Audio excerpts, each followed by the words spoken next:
नमस्कार, मी डॉक्टर घनश्याम नारायणराव देशमुख, कल्याण पश्चिम. मित्रांनो, काल ज्या पेशंटचं ऑपरेट केलं त्या पेशंटचे नातेवाईक विचारत होते की डॉक्टर साहेब, आम्ही आमच्या फॅमिली डॉक्टरकडे आम्ही घरच्यांना कोणाला घेऊन गेलो, ताप आला की डॉक्टर लगेच म्हणतात रिपोर्ट्स करा.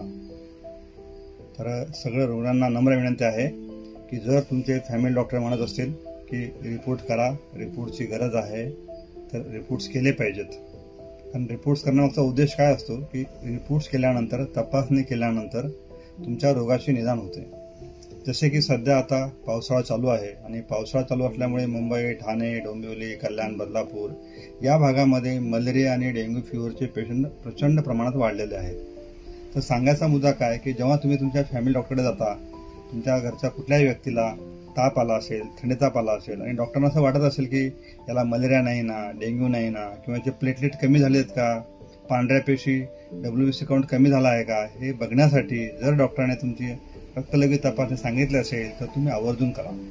तपासणी करण्यामध्ये हयगय करू नका. सध्या पावसाळ्यामुळे काय झालेलं आहे की प्रचंड प्रमाणात मच्छरची पैदास वाढलेली आहे आणि मच्छरचा म्हणजे डासांचा प्रादुर्भाव झाल्यामुळे मलेरिया, डेंग्यू सारखे फिवर होतात. तर साधारण त्याच्यामध्ये बेसिक काय रिपोर्ट्स करतात तर CBC malaria, PS for MP असे रिपोर्ट्स करतात. याच्यामध्ये मलेरिया आहे किंवा नाही हे कळतं आणि महत्त्वाचं म्हणजे तुमच्या प्लेटलेटचा जो काउंट असतो तो साधारणतः 1.5 लाखाच्या पुढे पाहिजे. तर तो कमी झाला का आहे, नॉर्मल आहे ते समजतं.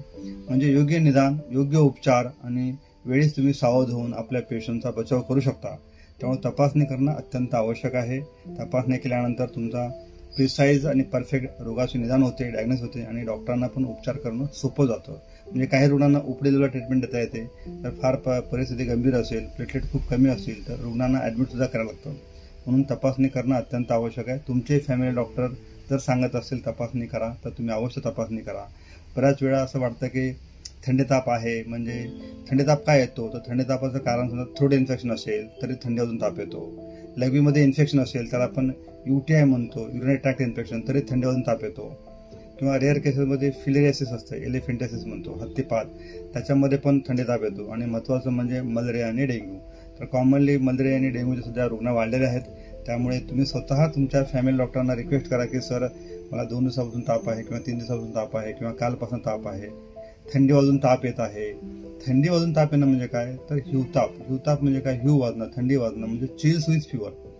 एखाद्या रुग्णाला थंडी वाजून ताप येत असेल, चिल्स विथ फिवर असेल तर प्रोबॅबली सध्या मलेरिया किंवा डेंग्यू असण्याची शक्यता दाट असते. त्यामुळे तुम्ही तुमच्या फॅमिली डॉक्टरांना सुद्धा रिक्वेस्ट करा की सर, आमचे बेसिक तपासणी करून घ्या, जेणेकरून रोगाचं निदान कळेल आणि आपल्या रुग्णाच्या ब्लडमध्ये काय परिस्थिती आहे ते पण तुम्हाला